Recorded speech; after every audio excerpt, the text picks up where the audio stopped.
নেটফ্লিক্সের আয়োজন করা সর্বশেষ বক্সিং প্রতিযোগিতায় মাইক টাইসনের ইনকাম 16 মিনিটে $40 মিলিয়ন।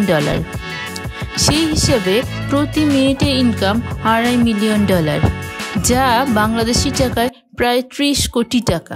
এর আগে ইউটিউবার জ্যাক পলের কাছে হারেন বক্সিং কিংবদন্তি মাইক টাইসন।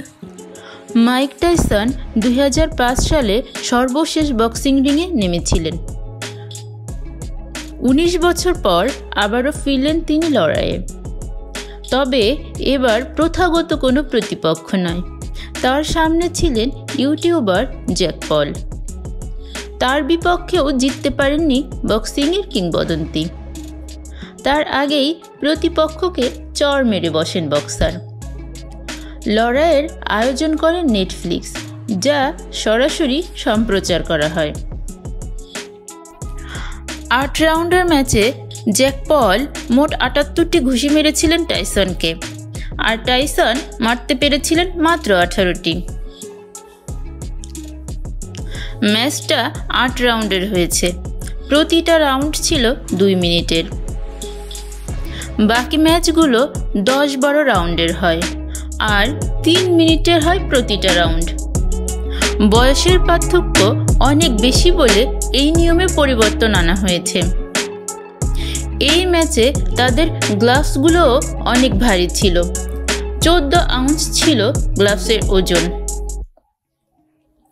যুক্তরাষ্ট্রের আর্লিংটনে AT&T স্টেডিয়ামে মুখোমুখি হয়েছিলেন তারা।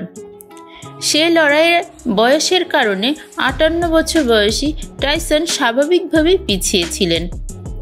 দ্বিতীয় রাউন্ডের পরেই খানিকটা হাঁপিয়ে উঠেছিলেন। খেলোয়াড়ি জীবনে 6টি ম্যাচ হেরেছিলেন টাইসন।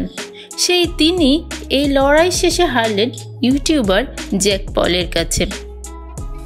টাইসনের সঙ্গে পলের বয়সের পার্থক্য 31 বছরের। 2005 সালে যখন অবসরে যাচ্ছেন টাইসন, তখন পলের বয়স ছিল মোটে 8 বছর। সেই পলই আজ তার প্রতিপক্ষ ছিলেন। তবে বয়সের ছাপটাকে জয় করতে পারেননি টাইসন, হেরেছেন সরাসরি ব্যবধানে। ম্যাচের আগে সাংবাদিক তাকে জিজ্ঞাসা করেছিলেন তিনি যদি হেরে বসেন তাহলে কি হবে। সঙ্গে সঙ্গে সাংবাদিকের দিকে আগুন ঝরা চোখে তাকান টাইসন। এরপর চড় মেরে বসেন পলকে। সেই তিনি আজকে ম্যাচ হারের পর জড়িয়ে ধরেন পলকে। 1985 সাল থেকে পেশাদার বক্সিং শুরু করা টাইসন বিখ্যাত ছিলেন তার রিংয়ে দাপটের জন্য, যে কারণে তাকে বক্সিংয়ের লৌহমানব বলা হয়। 1987 থেকে 1990 সাল পর্যন্ত ওয়ার্ল্ড হেভিওয়েট চ্যাম্পিয়ন ছিলেন তিনি। মাত্র 20 বছর 4 মাস 22 দিন বয়সে ইতিহাসে সর্বকনিষ্ঠ বক্সার হিসাবে হেভিওয়েট চ্যাম্পিয়ন হয়েছিলেন তিনি। ভিডিওটি দেখার জন্য ধন্যবাদ। আরও জানা অজানা ভিডিও দেখার জন্য আমাদের চ্যানেলটা সাবস্ক্রাইব করে রাখুন। পাশে থাকা বেল আইকনটি প্রেস করে রাখুন।